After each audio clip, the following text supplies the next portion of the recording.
when you do it in pairs. Cool? All right. So a few things to remember. Whenever you're mixing plaster, whenever you're working with dry plaster, whenever you're carving plaster, wear a pair of safety glasses. There's always safety glasses here, or you can come down to the shop and borrow a pair. All right. One thing I would ask you to do though is, if the used glasses bin is full, bring it to me, and I'll issue new ones and clean them, right? Because that's important. Single-time use. Good? Other things. Plaster is extremely drying, right? So everybody has different methods. One is to wear a barrier cream, such as Vaseline on your hands to keep them from drying out. The other is to wear disposable gloves. In this case, any of the standard disposable gloves, whether nitrile, latex, or vinyl, will be fine for this, right? So they all work. Okay. Yeah, Alex is a barrier cream guy. I'm a glove guy. Yeah, I lather up with a bit of Vaseline, and then when you rinse your hands, all the plaster just comes off easy. Steven likes gloves, but I'm too messy for that. I always end up just getting it inside. Yeah, just, You're not gonna I just let it go in there. Yeah. You're not gonna light on fire if it gets in there. It's just you're gonna get very dry cracking hands, Yeah. especially this time of season. So, health hazards, right? So, flying debris is one. That's one of the reasons why we wear the safety glasses. The other one is actually dust. So, working with plaster, whether you're sanding it or whether you're working with dry plaster, make sure that you're wearing at least your non-medical mask. Cool? Normally, we recommend an N95 mask, but until this whole pandemic is over, you can't get them. Yeah, good luck. So, K95 masks, which include the non-medicals, that will have to do. Cool? So, no working without masks. In terms of the protocol for women, this is its clean state. So you will see that there's no powdered plaster on the floor and no lumps of dried plaster. We expect it to be like that when you're finished. You scrape down the tables and you throw all of the debris away in the garbage cans. If they get full, let me know. Cool? A couple of other things. No wet plaster or dry plaster ever goes down the sinks. Surefire. Very important. When you're cleaning out your buckets, when you're cleaning up your workstations, if it's damp plaster, they go into these bins here. There's a section that we call slop buckets. So any rinse water, right? Any wet plaster always goes into the slop bucket. And when these start to get full, we will change them out. Cool? So nothing goes down that sink except for water. Now, that there are a couple of little exceptions to that. You got plaster dust all over your hands, right? Wipe it off with paper towel, throw a paper towel in the garbage, and wash your hands. Up here we got this big green dispenser of Goju, which is an industrial hand. So for anybody who's worked in a shop, you're pretty familiar with that stuff. If that starts to run out, let me know. Any questions? Now that sink you may not use unless we've approved it. That is only for soaking molds. Now, a couple of you might need to use that sink to soak a mold. For the most part, we're just going to use buckets. Cool? All right, good. If you're wondering about plaster mixing, ta-da! Steve's directions to plaster mixing. This is exactly what I'm going to be going over right now. All right, so do read the procedure before you start out, because you won't remember all of this stuff. And what we would like to do is for Alex or myself to help you guys out the first time that you do this. Now, how many people have actually mixed plaster? Cool, great. So that would explain why you're wearing black, because that is the traditional garb for mixing plaster. Because you want to make sure that people know that you've been working. And believe me, they will know that you've been working. Yes, don't wear anything nice when you're working on this. Okay? You can see I'm wearing the vinyl splash apron. you know, lovely thing. And believe me, I will be covered in plaster. I fully expect that. Okay, so we've done health hazards for this thing, sort of. All right, so it's very dry. It's also a respiratory irritant. So anyone who has a pre-existing respiratory condition, do be very careful when you're working with it. It doesn't tend to be allergenic, and the great thing is it's only calcium sulfate, so your body absorbs it over time. Neat, but not fun. It also washes out of clothes. You just sort of let it dry, crunch it up, pre-treat it, and it'll go through the laundry wash. Okay, so I've shimmed this guy up here. I think I can skin it all right. You can see up kind of set up. It's like a halo. It's great. This is going to nicely delineate my two sides, depending on how accurate or messy you are with this process, because we kind of splash the plaster in the first one on the back. Oh, I got another method for that. Oh, you did? What was it? You might want a larger part, you might want a smaller part, as long as it'll support the thickness of the waste mold that you're going to be creating, okay? So we're going to do 2 coats. The first one is the spatter coat, right, which is color coded. Now what I've done is I've mixed some regular plaster with Mason's chalk, which is all I had. Usually I like to use powder tempera and add it to the plaster, or I would use liquid tempera and add it to the water. Okay, so that's a 2-part mix. Right? What happens with this is it's going to set. We want it to be loose when we begin, and put a very fine, close-fitting coat of this bluish stuff all over the mold to begin with. Thin coat, about that thick, about a 1/4 inch. Cool. The reason why it's colored is so you can see it when you're trying to chip it off, right? So you know that when you get through the blue stuff, then you're at your cast. It's your canary in the coal mine. Yeah. So if you get this big chunk of blue stuff that came off with white stuff on the back of it, that's bad. You'll be patching, but don't worry about it. Don't freak out. I'll tell you to ease up. Yeah, not so big. All right. On top of this thin coat, we're going to be putting what's called a jacket coat, which is a thick layer of plaster. Now, plaster is going to set up in different rates depending on how you mixed it. So pay very, very close attention to the mixing method. So what I'm going to be doing is filling up a nice full bucket of clean water. So if you've got a bucket at home, if you have a chance to go to the dollar store, it's always good to have one of your own buckets, because you can certainly use those buckets for mixing, but you'll have to clean them out to do it. Right? It's not worth It it. could take an hour. Go buy a bucket.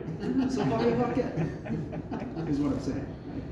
Right? You want a really, really cheap buckets, go to an ice cream store. Those are the good ones, actually. Yeah, They flex really they're nice. that's what those are, they're flexible, right? You can just break all the And you plastic. can have an ice cream. A whole bucket of it. Yeah. My suggestion is actually go to Licks, because they sell them Licks on Parkdale. At Parkdale Ave. Parkdale, yeah. I always think of it as Bonus Road because, Yeah. you know, it's the same thing. Because it is. Yeah. Tell them Steve sent you. Or you can call it Memorial Drive if you really want to. Oh, yeah. That means that you're in East End. What was I saying? I got caught unawares by ice cream. All right. Yeah. Okay, so this is my plaster bucket. What I've done is I've actually opened up a bag. And I always open it from one end, don't slice it along the side, right? Like, that's just crazy. Why would you do that? Use a pair of scissors, cut it open, right? And you can actually decant it from the bag if you want. If you have a spare bucket, you can do it. The best way to do this is like so, and then you're able to scoop it out. And when you're finished, you'll be able to roll it tightly and stow it. With the plaster, make sure you write your name on it. For each of you who has a small piece like this, you could probably share one bag of plaster for 3 people. Right? Probably better than half. Cool. All right. So the shims are in, and I'm just using some packing tape here to kind of tape it all together. Now, the less places I have for plaster to go into with these shims, the cleaner and easier everything is going to be. We're very lucky that plaster does not stick to either aluminum or packing tape. And so I'm just going to make sure there's nowhere for it to kind of slip into. It's not a big deal if it does, but it just makes for a nice space that'll meet another one real easy. So you can see that we've moved the piece off of the canvas board, put it onto this melamine topped board. There's a series of them in there. You may have to scrape them off. They don't have to be perfectly clean. But the nice thing about it is the plaster's not really going to cling to that either, at least when it's clean. If we're really concerned about it, sometimes we'll put a release agent on it, like just a skim of olive oil or something like that. Or in this case, we also have Murphy's oil soap, and we have Vaseline. So you could use any of those. Yeah, please don't do them on the canvas boards. Yeah, that's really You nasty. won't be happy. Just don't do it. Voila.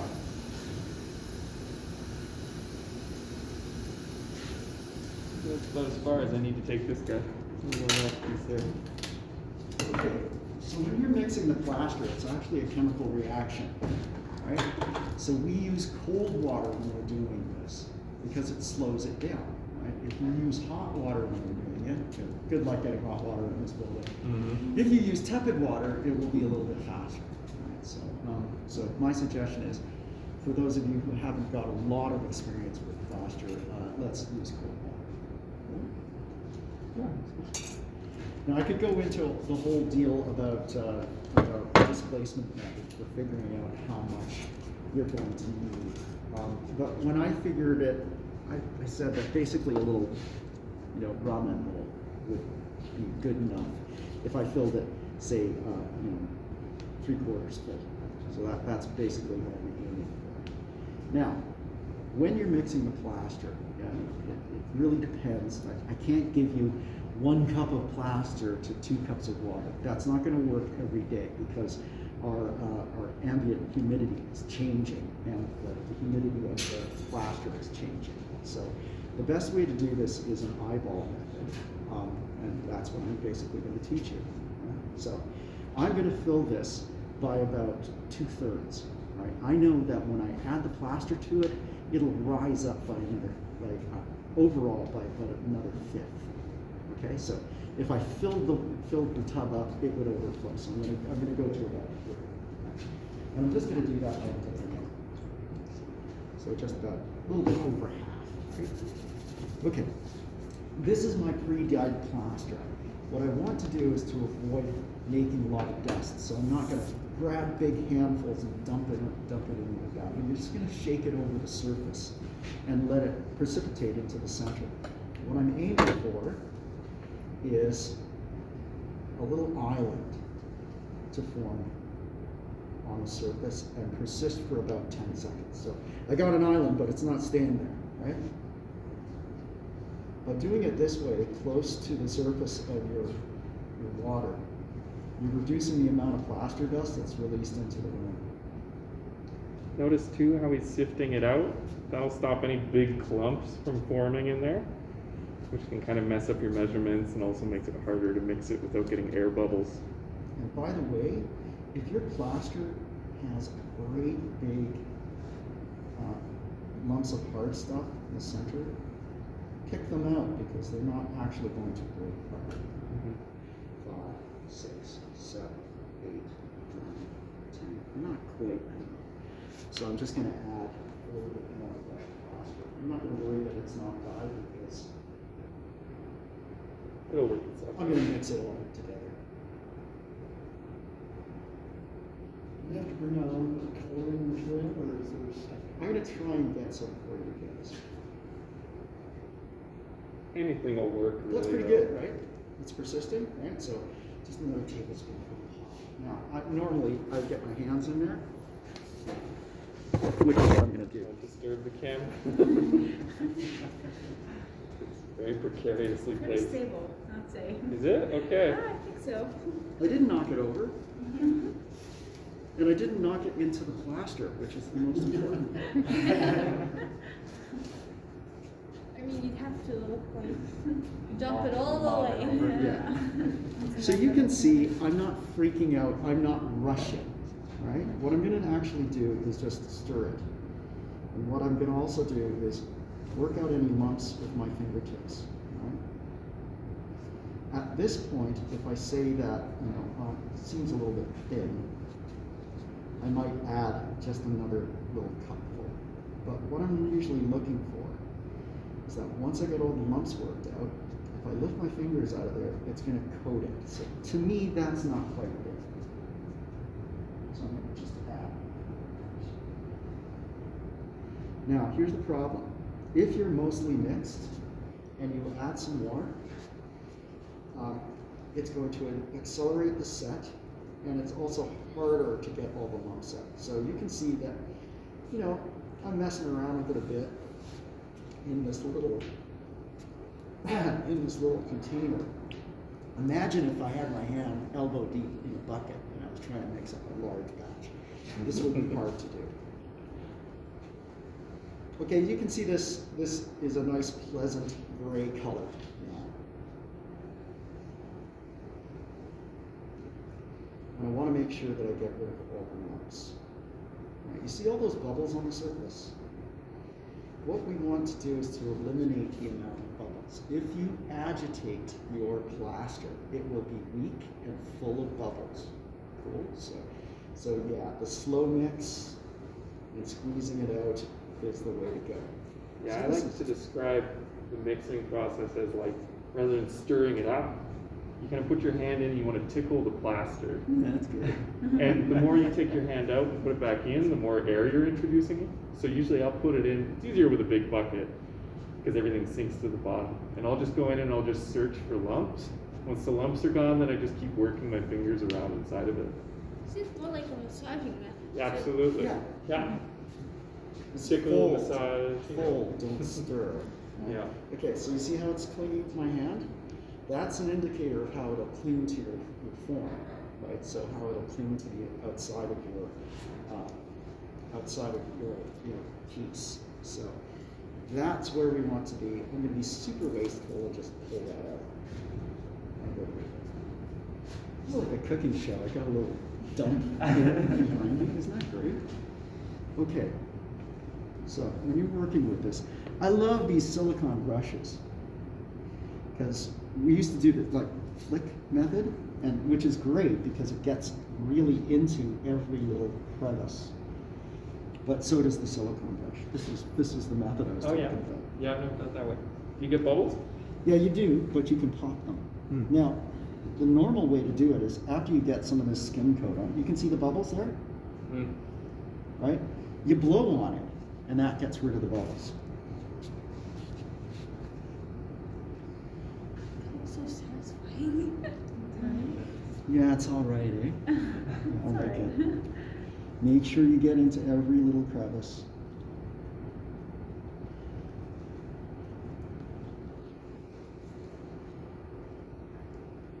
Thank goodness this is being filmed too. So what I'm going to do is I'll get rid of as many bubbles once I get the whole thing covered up on this side, and then I'll move to the other side. And by that time, this will be thickening slightly.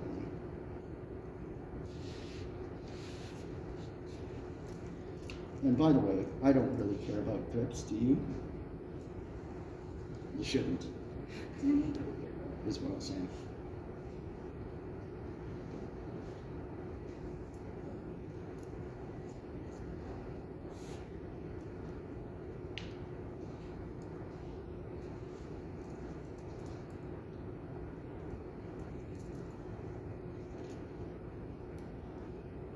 Okay, sorry, I'm going to pull my mask off and I'll show you what I mean by the blowing on You missed a couple spots. it. Did I? Yep. Yeah, just under the chair and then the side of the on the other side. Oh, yeah. Right. See, this is why you need more than one eye on it. Because, like I say, I make mistakes. Under the chin. Chin too. What? I was sure I did under the chin. There we go. Well, There we go. this is me upside down trying to do it. Right?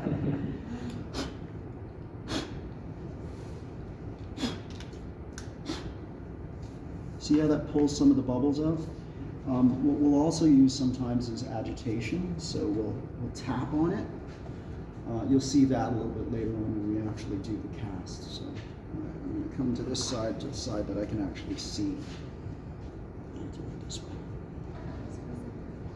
Oh, do you want to see the flick method? That's also fun.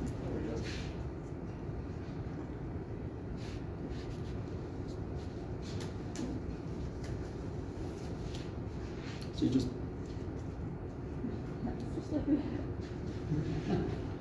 yeah, and you know, nicely, it gets everywhere. Oh, I do it like this. Can I do something? Yeah, you do something. So, I'll grab some of my hand like this.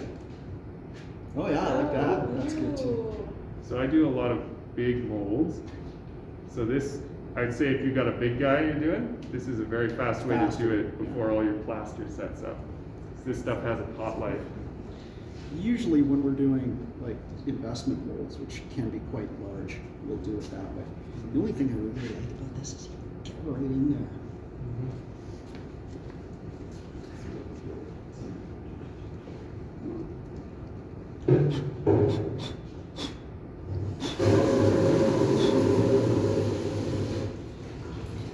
So you can see I'm also not really caring about all the spillage. It just doesn't matter. Oh, you missed a spot over there. Where? Ah, yeah. Yeah. Good.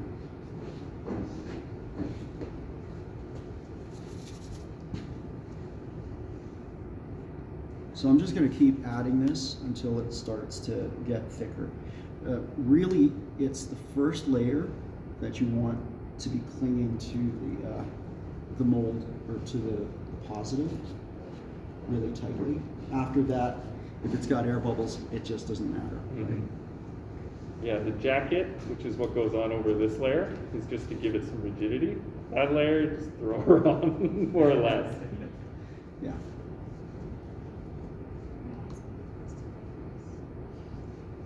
Anybody have any questions? This is going to take a little while, right? So.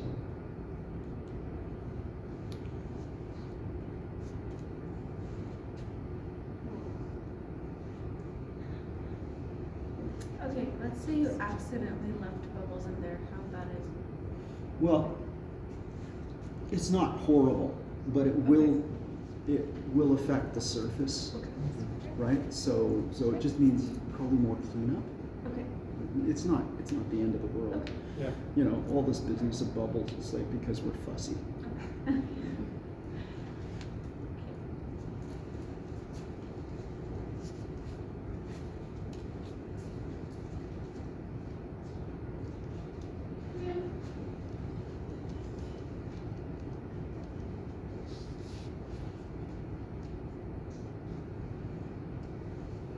So if you figure the thickness is like half where I want it to be, and I have a little bit more still. Once you've got a basic spatter coat on there, though, you're good to go. You don't. It doesn't have to be really thick. It's just like made way too much and estimated it wrong.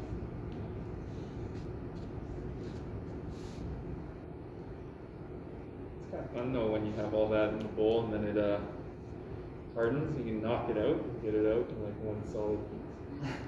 Which is what we call a stand for another piece of sculpture. Absolutely. It's not walnut.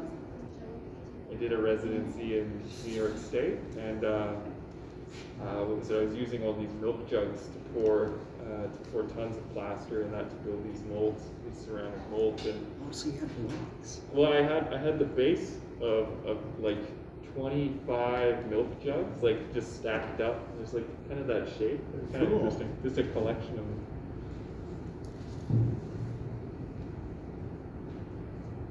But I need to smash them. We used to take leftovers and cast them out into thin sheets, Oh yeah. and then do like in a Greek restaurant, you know, open that and throw them against the wall. Yeah. It's real nice. Because they sound like porcelain, right? You just smash them. Especially if it's hydrocal or something Yeah. like that. Oh my god. Even better. Yeah. So you can see I'm not actually rubbing the surface anymore, I'm just dripping it on.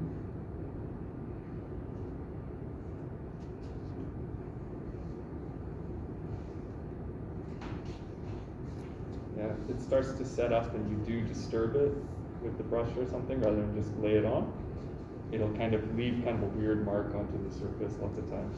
Yeah, so you want to just avoid doing it. Yeah, once it starts to set up, you kind of want to not disturb it.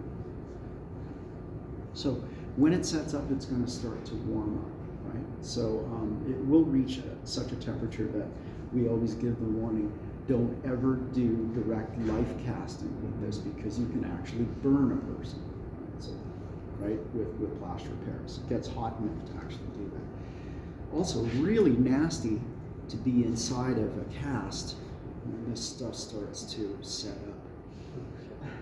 You always hear the horror story of someone trying to life cast their hand and it gets hard and okay, it's working, and then it's super hot and they realize they want to take their hand out but they can't because the block is set up. You just burn your hand. So I believe later on you guys are going to be using alginate, which is the proper way to do it. Okay? Yes. At least I hope you are, because I bought a whole schwack of this stuff. And I don't want to be stuck with it because it's got a shelf life. Yeah. It's great when it sets up though and you're doing a huge pour or something, you'll see steam and heat waves coming off the top of it. It creates a lot of energy. Yeah, especially if you have an unheated studio. Yeah, yeah. Not speaking from experience, but speaking from experience.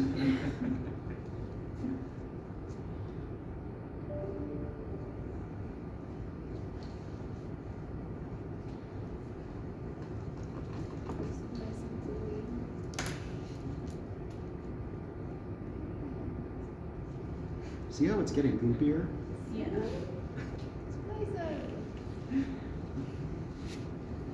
So it's just starting to set up. But it'll take a few minutes.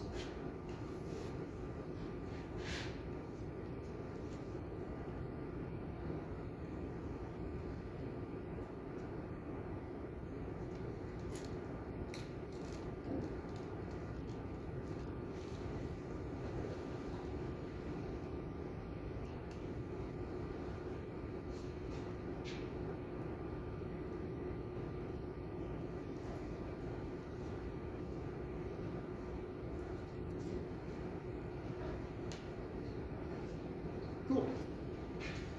I'll leave it alone. Now I'm just fussing around. Okay, so if I had leftover that I wanted to get rid of, I just throw it into the slot bucket, right? Located conveniently over there. Yeah. And I can actually pull away some of this.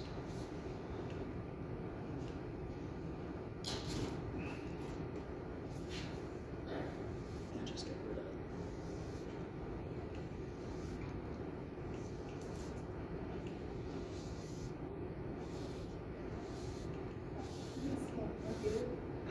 Mhm.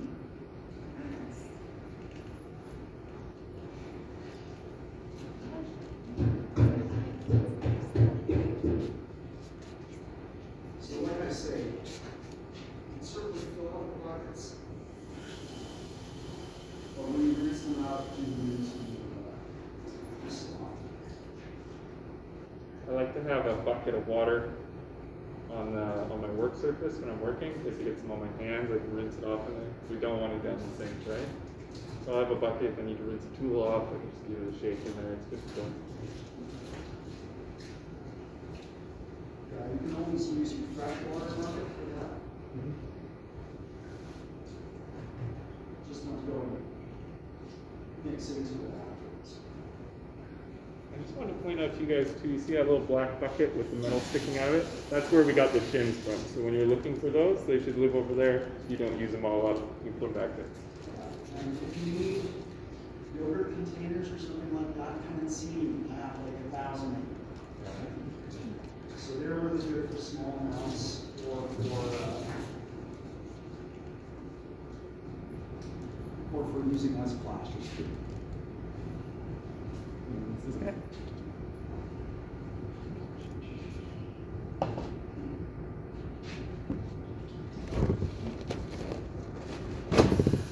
Okay.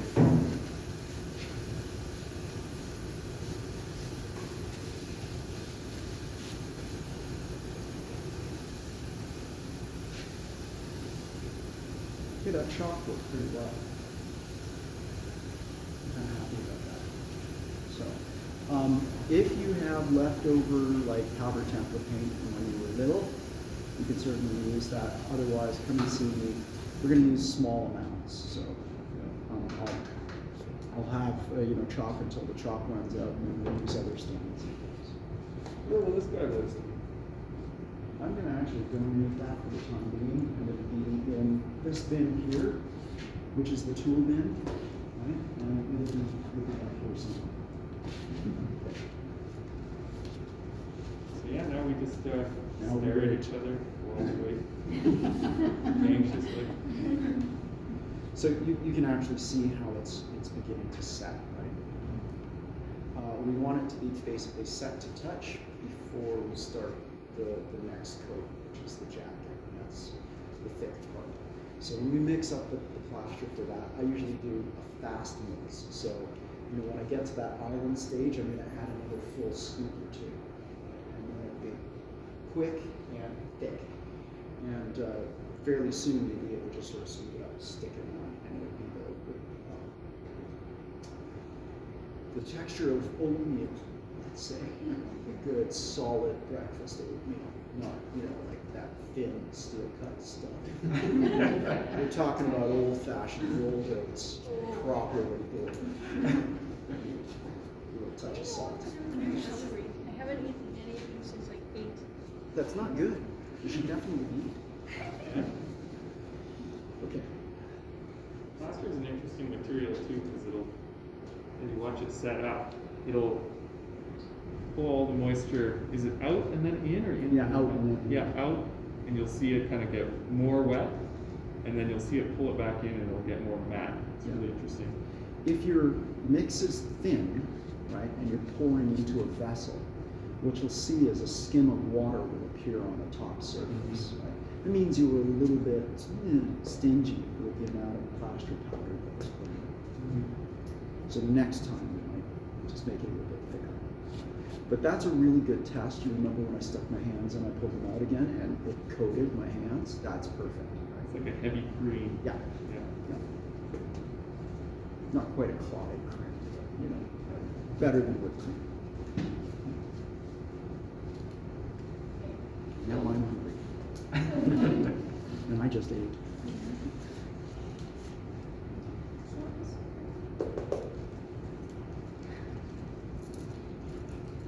So yeah, I can't think of anything I can tell you guys to watch out for with this.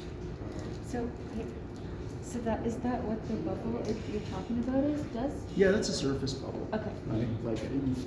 Like I was saying, after the first skin coat, I wasn't being very careful, so you're going to get some of those surface bubbles. It's okay. It's okay. It doesn't really harm the structure of it.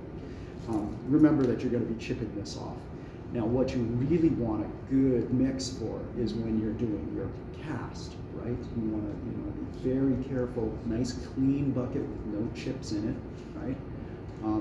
And a full-on medium island mix, which sounds like a reggae tape.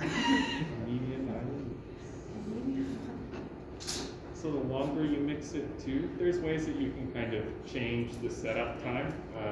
When I know what I'm doing, which is rare, and I know I've got the right amount and I'm just going to pour a face or something like that, there's a couple things that can speed up the process or slow down the process. When you want it to set up faster, you can have more plaster in the mix. You can also mix it more. So Stephen probably mixed it for about 2 minutes-ish. Yeah, okay. We're not scientists, but if I mixed it for say 5 or 6, putting that energy of mixing it into it will actually cause it to catalyze faster. So if I wanted to set up really quick, say I'm just gonna like splash a bunch on the spot, or I'm just fixing a seam or something like that, and I just wanted to set up quick, you can add more and mix it faster. You don't want to undermix it though, because then you actually get this thing where the water and the plaster, while it's setting up, it's kind of separates, and you'll get these kind of veins and stuff in it. Yeah. So. Other thing is about that clean bucket business. What's happening in here is it's establishing the crystalline structure, right? Like if you've got bits of already crystalline plaster in there, it teaches your plaster to do the wrong thing, which is set up. Like boom. So if you have a lot of crushed, crappy plaster in the bucket, it's going to change the speed at which it sets up, but it's also going to set up unevenly. Right? So those little suspended bits will be weak pockets in your plaster. So this is especially important if you're ever going to carve your plaster, right? You want a perfect block, right? So it has the same texture from top to bottom. And so all the particulate matter in there has to be in suspension. So it's got to be that kind of,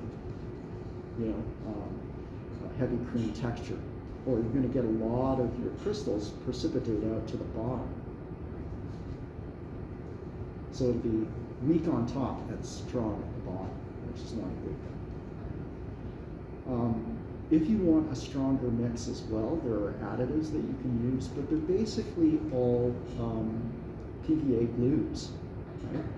So at the hardware store or the Home Depot or wherever you're going, if you go into the concrete section, you'll see jugs of this stuff that looks like thin white glue.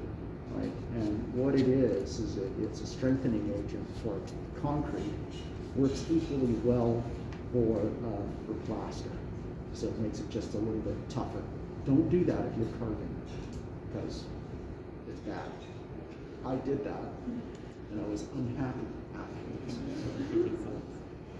There's also additives that you can put into your plaster if you want to be stronger, that are more mechanical rather than chemical.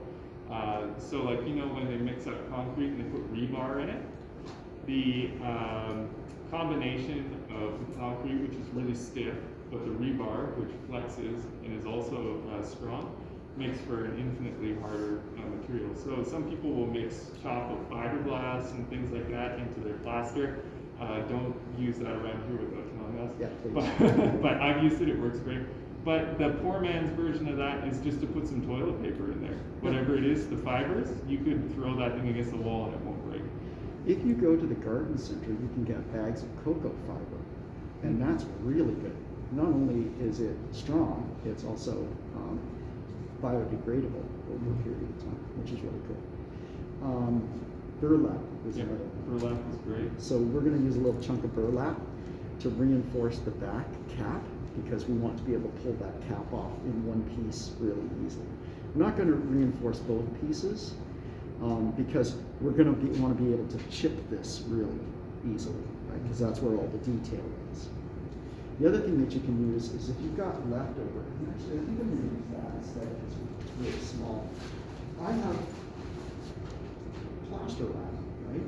Which is essentially plaster of Paris plus some slaked plaster, which means it's been reacted and crushed up.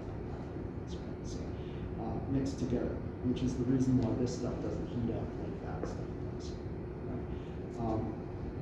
So we'll use this just as a little bit of mesh over the back, and it'll help to reinforce it, get a little bit of extra strength. How are we doing? Good, so it's getting a lot more matte. You guys can see it looks less liquid. Like down here I can kind of see, if I push into it, it's still kind of a gooey thing, but it's becoming much more solid. Now when it actually does become solid, it happens quite quickly. So it'll sit in this state for a little while, and then you'll see it get quite a bit more matte, and it'll be essentially green, is what we call it. Yeah. It hasn't met its full strength, but it's more or less like set. Yeah. So the plaster has 4 states, right? So the powder, right? Then the slurry, the liquid state. Then the green state, which means that it's set, but it has a high water content.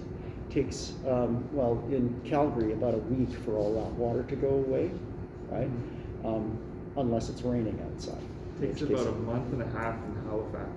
Oh, yeah, I Because bet it's it does. so humid. It's Yeah. crazy. So once all the water has been driven off and it's basically at the same water content as the surrounding air, then we call it a cure. Right? So that's the cured state. At that point, if you tapped it with something hard, it would go ding, ding, right? Up until that point, it's just kind of a thunk. Right? So if you're going to be carving it, green is the best state because it's still got a little bit of elasticity to it. So every time you hit it with a tool, it's not going to completely chip off. Right? It'll come off more like frozen butter. I always go back to the food thing. You cook a lot, though. Yeah, I do.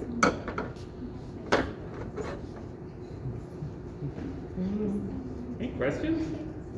Does this look like fun? Yeah. Yeah. I love messing around with plaster because, it's not good for people who are afraid to get their hands or the rest of them dirty. That's very dirty. It's not dirty. It's, It depends if your studio has carpet or not. oh, definitely. Yeah. I'd be putting masonite down on that pretty darn quick. Yeah, there's like a series of like 5 or 6 tarps, and they get switched in. Yeah. does your studio really have carpet? It does. It's awful. Oh, mine's just got a poured concrete floor, which is Yeah. great because you can put anything on that. My space is huge. Great location. It already Carpet. looks like a piece of art. I should just staple down some kind of matting or something. What I did, I had a studio at a friend's house and he had nice hardwood. So I put sheets of masonite down and then duct taped them over the seams. And that was great. Actually, after I moved out, he left it there for a long time.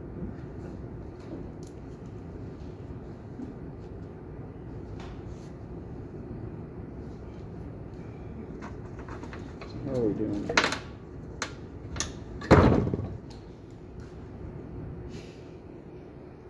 It's close. It's close. So who said that they did pour plaster before? Or work with plaster? What were you guys making? Some sort of abstract piece. Yeah. Yeah? Just Yeah. kind of like pour it up and then carve it? We kind of like fill those punching balloons Oh, full of yeah, there's plaster. those. Yeah. Right there. Tie them with bondage. Yeah. Okay. Pop 'em. Yeah. I always liked that. Same I with thought you that was guys? pretty We cool. did a Yeah, I think cast with on some- my hands. Oh, okay, for the alginate? Yeah. Yeah. Yeah, we did it, don't worry, we didn't burn ourselves. Yeah. No, I know. My hands are Luckily- You'll have to make sure you do something different this time. right? My Like- temple here got stuck when we were doing the What a wax. horrible story. Sorry? It's wonderful. What did you do? I did a dry point. Oh, yeah, that's good Yeah, too. you poured it into I'm surprised it didn't explode my piece. Yeah, that's cool. You know what's kind of cool is you can actually, if you're doing intaglio, you can wipe your plate and then cast plaster on top of it, pull the plaster off, and then you have a plaster plaque with your intaglio image on it. Yeah, that's what you guys did, right? Yeah. I like that.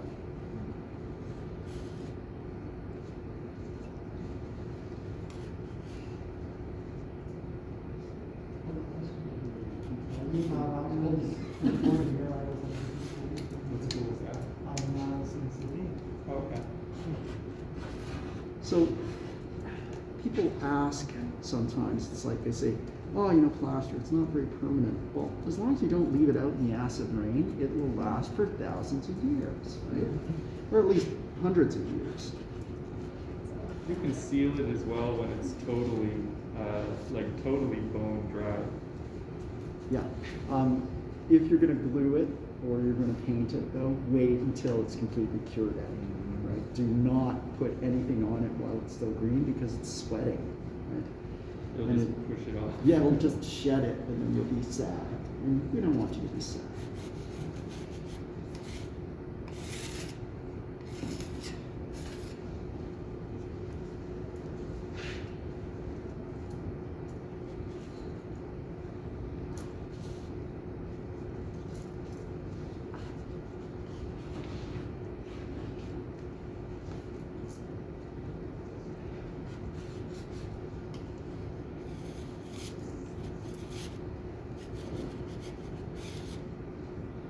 Probably should have oiled this board.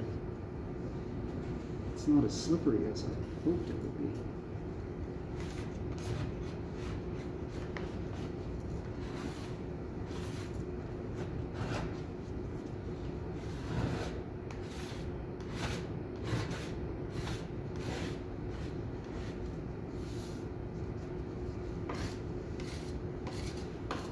So Alex, do you want to do the jacket coat? Sure. That's mean of me. I did the fun part. Oh, it's all fun Bucky, I can use.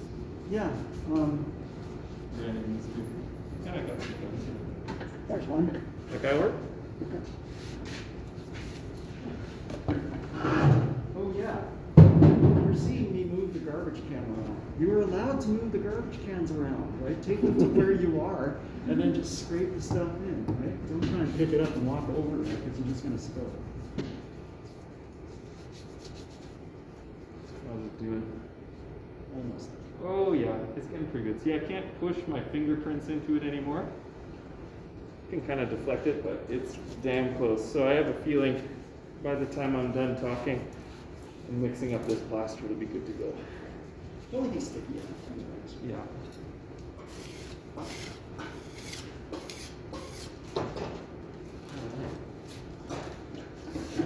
Alright. Oh, we got water here.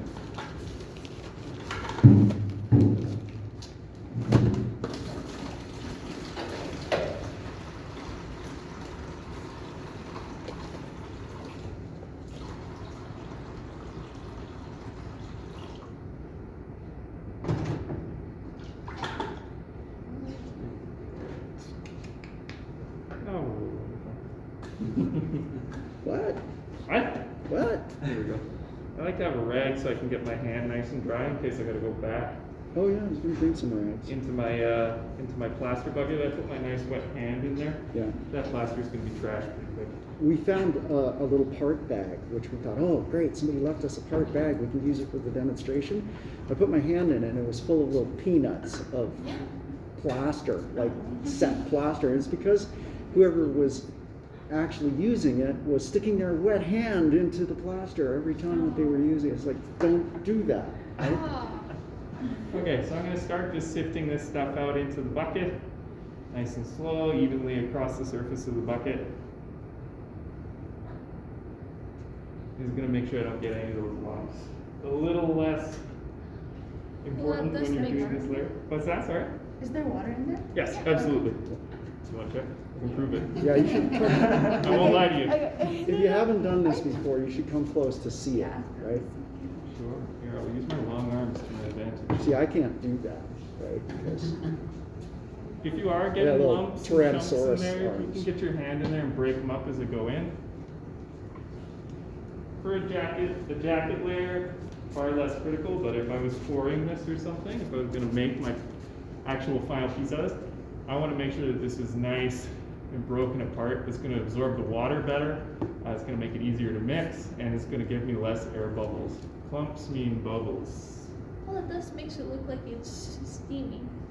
Yeah, don't breathe that. Yeah. So no matter what you do, you're always going to make a little bit of dust, right? Like we're doing what we can to keep the amount of dust down, and there's still dust. So that's the reason why you're masking up whenever you're working in here. You were just eyeballing that water pour, right?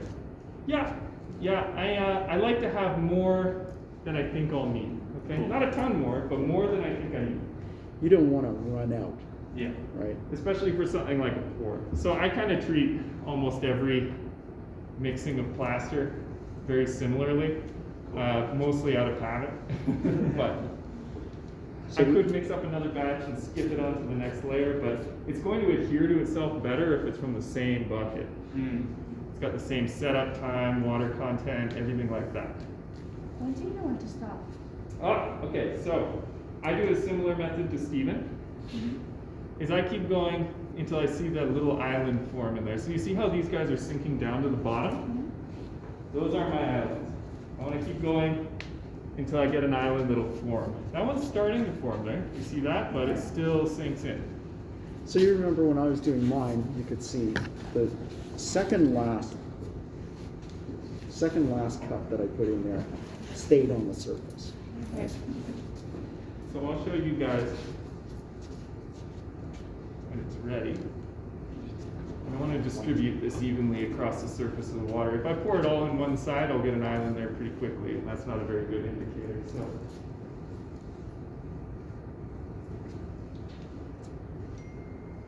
Oh, popular today. It's like I want to move the phone, but I know I can't get it back.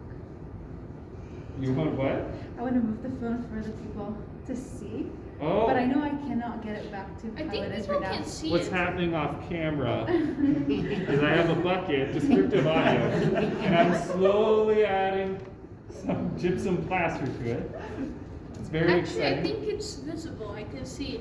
Yeah, I mean, you can't see inside of the bucket. It's a gray bucket. And it's full of stuff. Has some things in it. Okay, now you guys can see I'm getting my islands. Good job. Yeah. They're still sinking down a bit. I'm gonna add some more.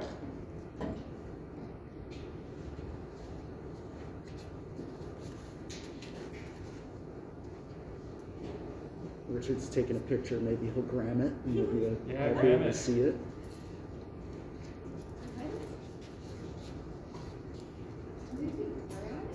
Granted, they're like, what? What is that? Are we that old? I'm old, okay? Grimace. Yeah, grimace, you know, hamburger. Yes.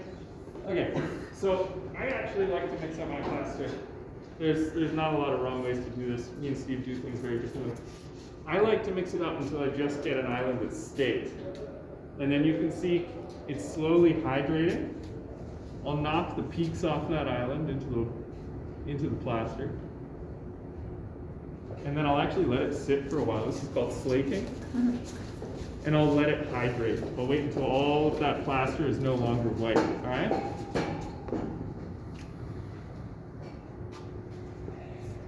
This will give me a nice viscous plaster that I can apply as the jacket quite easily.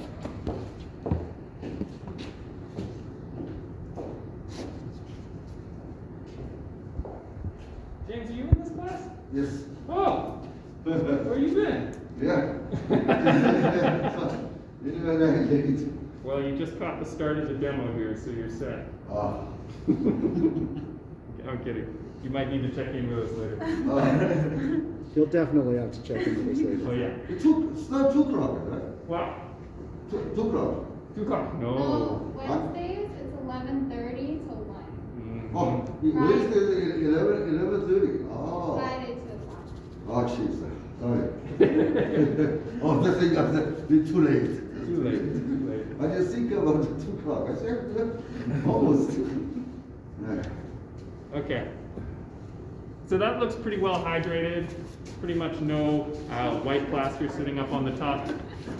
I'm going to start my mixing. I'm going to do my plaster tickle. Now, what I'm going to try and do is break up those clumps on the top first. I'm just going to kind of tickle them in. Kind of push them down to the bottom. And now that they're kind of submerged, I'm just going to put my hand all the way in. And I'm just going to kind of keep moving my fingers around, not stirring, kind of massaging all those clumps. And I'm searching for any of those clumps of plaster that are either not fully hydrated or they haven't kind of broken up from each other. And I'm just going to keep mixing them until I get a nice consistent. Every now and then, you'll see a YouTube video of somebody using a boat motor to do this, right? Like basically using an immersion blender or a paint mixer to stir their plaster, which is, to my mind, insane because you're adding a lot of air to that mixture, right? And you cannot feel when all the lumps are gone. Yeah, the boat motor pulls the mixture down into the bottom and then sends it back up to the top. Pushes a lot of air into your mixture. A lot of people use paint mixers. Yeah, when it's from on a drill, I wouldn't do any of that. Unless there are certain blends of plaster where you are supposed to do that, like the concrete plaster hybrid kind of things. Or you have to do it that way because they have a certain mix time and everything, but The only time that I've ever actually done it that way is when I was making a bronze mold that was huge, right? We were actually mixing bucket after Mhm. bucket after bucket of plaster to fill up this mold. So you see these sonotubes down there at the end? See the long one? It was filled with plaster. Right? So that was about 6 buckets, which is crazy. So yeah, we did use a paint mixer for that, but only for the outside coat. We still did the spatter coat as we did in the old days, right? So there was no air in that spatter coat. Or little air, I hope. Well, the bronze came out, so it was fine. Yeah. Yeah. Don't judge me. it's all about the end product.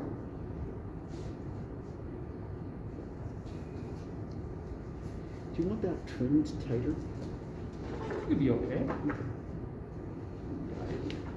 Nice strong base, so we can get it off the board. I think. Okay, so I've been mixing this for a little while now, probably about like 3 minutes or something. Mm-hmm. Like I said, we're not scientists. You can see that's a nice thick, kind of viscous mixture. That's going to stick really well to this. Okay, so I like to do the flick. Holy man, popular guy today.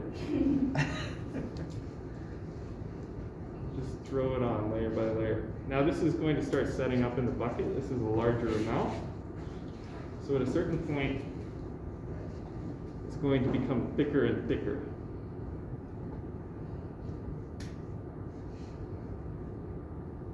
Now the interesting thing about plaster is it's thixotropic, so vibrations change its properties. So throwing it against it causes kind of a schwack, which causes vibrations to go through it, which makes it totally liquid, and then it quickly becomes viscous again, which is kind of how this technique of throwing it on works. Let's do the other side now. Want to spin it? Yeah, you want to spin?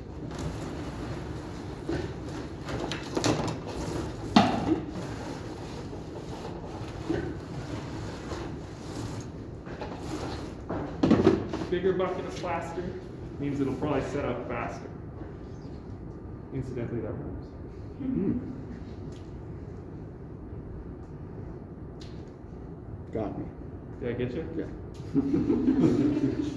I'll try to get my hand a little closer. It's all right. When you're doing this, make sure you get like under the chin and areas like that.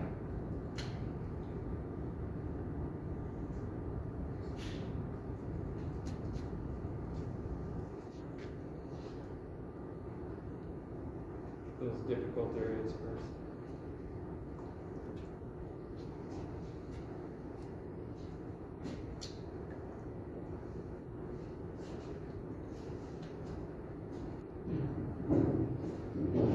It's kind of cool how it coats, right? Oh, I missed a spot here. This layer is nice and easy because I can see where I've missed. Subsequent layers, if you need them, won't be as easy.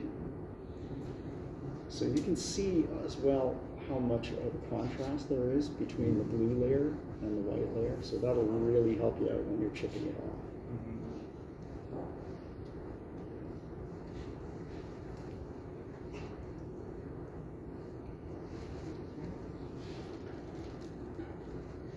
Just a spot right there. Okay.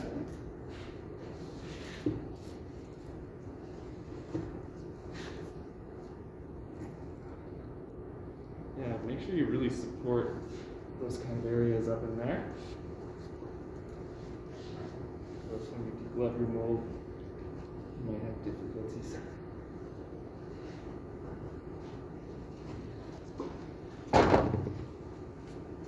So when you guys are doing yours, not everybody is going to have that nice fan shape all around. Some of you will have, you know, an S curve or something to the shims.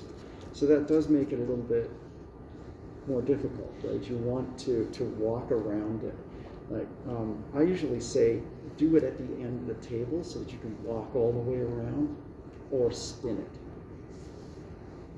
I don't even have my goggles on. There we go. Thank you, Chris. Oh, sorry. Oh, I moved.